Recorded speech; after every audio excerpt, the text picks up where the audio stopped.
Welcome back. Today, we're pulling back the curtain on a super powerful behind-the-scenes tool that YouTube uses to protect the world's biggest live events from digital pirates.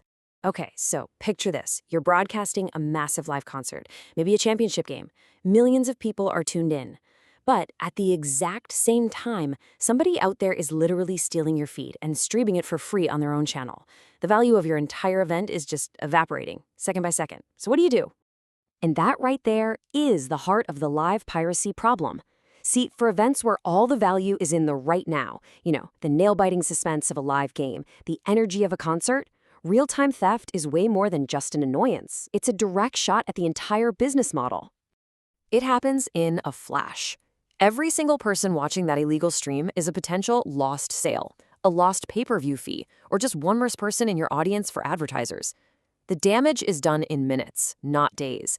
And this is exactly the kind of high-stakes problem that YouTube's live protection system was built for. So, let's meet the tool itself, Live Content ID. Honestly, the best way to think about it is like a digital bouncer for your live stream.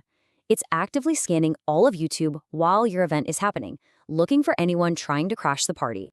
The absolute key phrase here is real time. This is nothing like the standard Content ID that deals with videos after they're uploaded. No, this system is a live comparison engine. It takes the digital fingerprint of your official stream and is constantly, and I mean constantly, checking it against every other live broadcast on the platform at that very moment. So how does this digital guardian actually spring into action when the show goes live? Well, the whole process is automated. It's incredibly fast, and it's designed to step in before a pirated stream can even get off the ground. The process is actually pretty simple and totally automatic. First, you, the rights holder, start your official broadcast. Instantly, Content ID kicks into gear and starts scanning everything else that's live. The second it finds a match, bam, it flags the copy and starts taking action against that channel. And believe me, this system does not mess around. We're not talking about just placing an ad on their video or something. The ultimate penalty here, the end of the line for rebroadcasting content this way, is getting that illegal stream terminated. Period.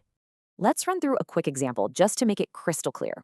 Imagine a huge sports broadcaster is showing the championship match, and it's exclusive to their YouTube channel. Then, some fan channel decides to capture that feed and just restream it. Live Content ID is built to catch this and catch it fast. So what actually happens to that pirate streamer? Well, it escalates, and it escalates quickly. They don't just get shut down out of the blue. First, a warning pops up. If they ignore that, their video feed gets replaced with a static image, and the audio cuts out. And if they still keep going, the stream is completely terminated, and they could even lose their ability to go live on YouTube at all. Now, as you can probably guess, a tool this powerful comes with some very, very strict rules. It's not something just anyone can turn on. There are 3 huge requirements you absolutely have to meet. Okay, first up, policy restrictions. In the middle of a live broadcast, there's just no time for a person to sit and manually review things. That's why policies like track or send for review just don't work here. The system needs a clear, automated command. Either block it or monetize it. And for live piracy, the action is pretty much always going to be block. Rule number 2 is a big one. You have to own the content rights globally. See, YouTube is a global platform. If you only own the rights to show a football match in, say, Spain, you can't use this tool. Why? Because a channel in Japan might have completely legitimate rights to stream that same match. To avoid any mistakes, the system demands that you own the rights everywhere. And finally, your stream has to be 100% yours. I mean every single second of it. If you play a popular song in the background that you don't own the rights to, or show a commercial from a sponsor, the system can't do its job, because that would mean you're using your rights to take down a stream that might contain content owned by someone else. It has to be pure, 100% owned content from top to bottom. So, with all these rules, you're probably asking, okay, how is this really different from the regular Content ID system that everybody knows about? Let's put them side by side and see. The differences are pretty stark, right? Standard Content ID creates claims on videos after they've been uploaded. Live Content ID doesn't create claims at all. Its whole job is to terminate live streams. The timing is obviously the biggest difference, real time versus after the fact. And that leads to totally different enforcement actions and those super strict policy limits we just talked about.